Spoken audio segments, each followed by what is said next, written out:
उपरांत पटना ग्राम पंचायत को नगर पंचायत का दर्जा मिला है जो अब जाकर, और कई बार इसका विरोध भी होता रहा, लेकिन अंततः नगर पंचायत का दर्जा मिल चुका है, जिसमें एक बड़े मैं आपको बताना चाहूँगा कि जो नगर पंचायत का पटना का गठन किया गया है वो पूर्ण रूप से संविधान के खिलाफ है।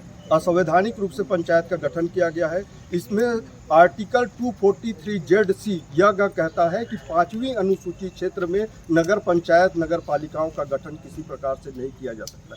अगर पंचायतों का गठन किया जाता है तो संसद सबसे पहले म्यूनिसिपल का विस्तार अधिनियम लेकर आए, म्यूनिसिपल का विस्तार करने के लिए वहां से कानून संसद से पास करें।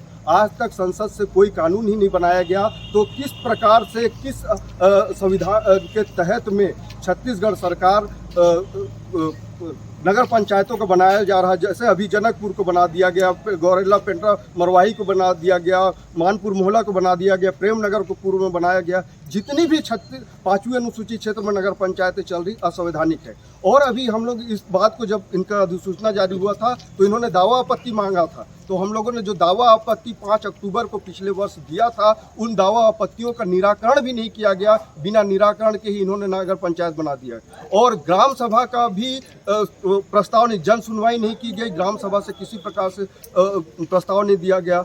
हाई कोर्ट का आदेश दिया गया है कि इनके जो दावा आपत्ति हैं उनको 8 हफ्ते के अंदर आप निराकरण करिए, उसके बाद ग्राम पंचायत का निर्माण करिए। इस प्रकार से शासन जिसकी लाठी उसकी भैंस वाला अपना रही है और असंवैधानिक रूप से ग्राम पंचायत को पंचायतों का गठन किया जा रहा है। इससे 5वीं अनुसूची क्षेत्र के सभी हमारे मिलने वाले ग्राम सभा के अधिकार खत्म, सबसे ज़्यादा ट्राइबल के प्रतिनिधित्व के अधिकार खत्म हुए। ग्राम पंचायतों में सरपंच आदिवासी रहता है, ग्राम सभा अध्यक्ष 50% पंच आदिवासी रहते हैं।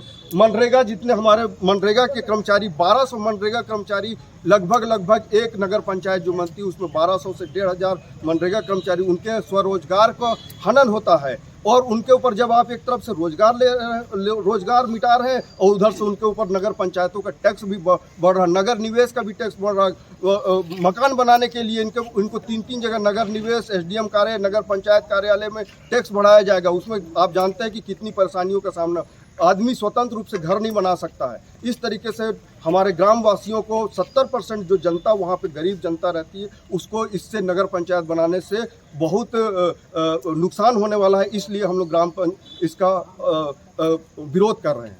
यदि शासन मांग नहीं मानती तो क्या करेंगे? हम लोगों ने अभी देखिए, अब शासन का हम कोर्ट में भी, न्यायालय के पास भी जा रहे हैं, सुप्रीम कोर्ट से लेकर सड़क से लेकर संसद तक की हम लोग लड़ाई लड़ रहे हैं। कोर्ट में भी हमारा प्रकरण अभी भी लगा हुआ है, रिट दायर की गई है और इनके ऊपर कंटेम्प्ट लगाया जा रहा है। पहली तो इन्होंने जो वो नहीं किया है, हमारे दावा आपत्तियों का निराकरण करे बगैर अधिसूचना जो जारी कर दी है उसके ऊपर, इनके ऊपर कंटेम्प्ट भी कोर्ट में केस दायर किया जाएगा। कोरिया जिले की बहुप्रतीक्षित मांग पटना ग्राम पंचायत को नगर पंचायत बनाने की रही है। कई सरकारें आई और गई, अंततः श्री विष्णुदेव साय की सरकार में पटना नगर पंचायत बनाने का नोटिफिकेशन जारी हो गया है। एक तरफ खुशी है तो एक तरफ कहीं न कहीं गम है। बड़ी संख्या में आज पटना नगर पंचायत बनने का विरोध करने कुछ लोग यहाँ पर पहुंचे हैं। आइए जानते हैं किन मुद्दों पर वह विरोध कर रहे हैं, आप विरोध कर रहे हैं। सबसे पहले तो जो पटना नगर पंचायत बनाया गया है वो संविधान के 5वीं अनुसूची क्षेत्र में आर्टिकल 243 का खुला उल्लंघन है। 5वीं अनुसूची क्षेत्र में नगर पंचायतों का गठन नहीं किया जा सकता। मैं सरकार से ये पूछना चाहता हूँ, संविधान के किस अनुच्छेद के तहत में आप नगर पंचायतों का विस्तार छत्तीसगढ़ के अनुसूचित क्षेत्रों में कर रहे हैं? आपको बता दूं, पटना नगर पंचायत का विरोध शुरू हो चुका है। इनका कहना है कि यदि सरकार यह इनकी बातों को नहीं मानती है तो यह और आगे सुप्रीम कोर्ट तक जाएंगे। कोरिया से नीलेश तिवारी, बंसल न्यूज।